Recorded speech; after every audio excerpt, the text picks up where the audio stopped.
Saya Glenis Oktani yang menemani Anda di Kompas Siang. Saudara, politisi dari Partai Solidaritas Indonesia, Ade Armando, dilaporkan ke Polda DIY atas video pernyataannya di media sosial yang dituding telah melecehkan keistimewaan Yogyakarta.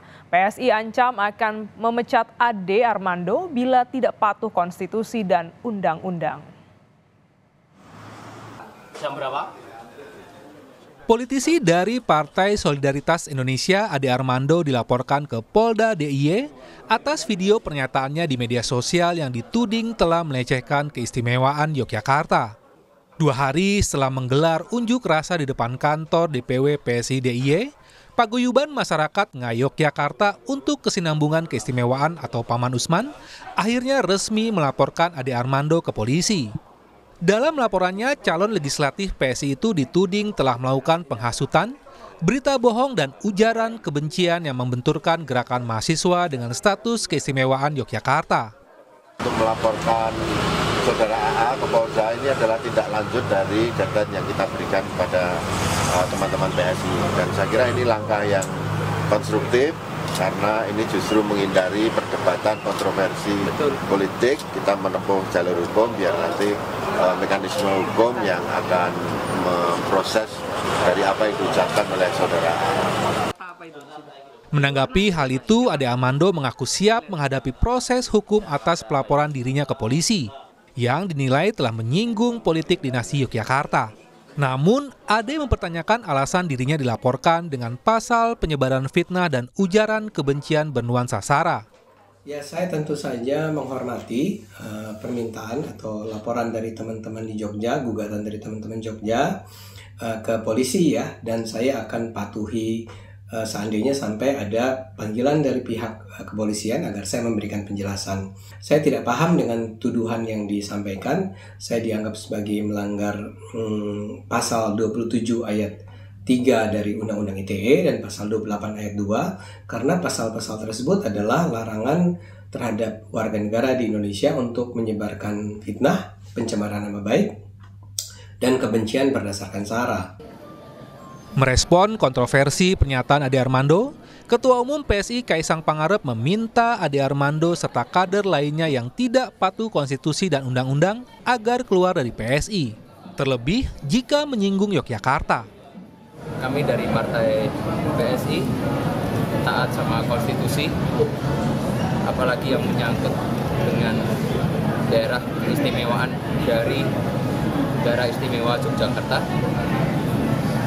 Jadi buat kader PSI yang tidak bisa mengikuti undang-undang maupun undang-undang dasar, mau itu juga buat Bang Ade maupun yang kader lain yang nggak bisa taat, bisa keluar aja dari PSI. Di kawasan Malioboro, mahasiswa asal Indonesia Timur yang kuliah di Yogyakarta menggelar unjuk rasa. Dalam aksinya, mereka mengecam pernyataan Ade Armando yang dinilai melecehkan status keistimewaan Yogyakarta. Dalam pernyataannya, Ade Armando menyinggung daerah istimewa Yogyakarta yang mempraktekkan politik dinasti. Daerah istimewa Yogyakarta memang telah sejak dulu dalam hal tata pemerintahannya adalah berbentuk kerajaan yang kemudian bergabung ke Indonesia pasca kemerdekaan. Tim Liputan, Kompas TV. Informasi terkini kita tanyakan langsung kepada jurnalis Kompas TV Michael Aryawan di Yogyakarta. Selamat siang, Mika. Bagaimana kelanjutan laporan terhadap Ade Armando di polisi? Selamat siang, Glenis dan saudara.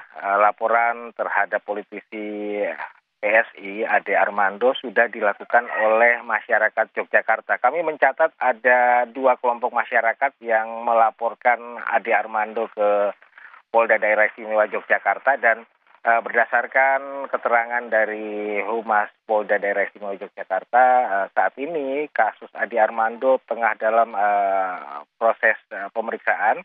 Apakah laporan tersebut layak untuk diteruskan ke penyidikan. Nah, kapan itu diumumkan memang dari pihak Humas belum bisa menegaskan waktu pastinya. Nah, sementara itu memang desakan terhadap Ade Armando di proses hukum terus mengalir dari masyarakat. Yang terakhir adalah kelompok mahasiswa Indonesia Timur yang berada di Yogyakarta, Glenis. Baik, lantas apa tanggapan dari pemerintah Provinsi Daerah Istimewa Yogyakarta atas kasus ini? Ya, sejauh ini kami sempat mewawancarai Sri Sultan Hamengkubuwono ke-10. Beliau menyatakan bahwa pada intinya beliau tidak mempersoalkan orang yang mengutarakan komentarnya atau mengutarakan pendapatnya, tetapi jika memang Undang-Undang Keistimewaan Daerah Istimewa Yogyakarta digugat atau kemudian dirasa perlu dievaluasi kembali, Sultan justru balik menantang, silakan untuk mengubah undang-undang yang menyatakan bahwa Daerah Istimewa Yogyakarta adalah daerah istimewa di mana Sultan dan Paku Alam ditunjuk secara langsung menjadi gubernur dan wakil gubernur. Semua dikembalikan oleh Sultan kepada rakyat dan pemerintah. Glenis. Baik, terima kasih jurnalis Kompas TV Michael Aryawan langsung dari Yogyakarta.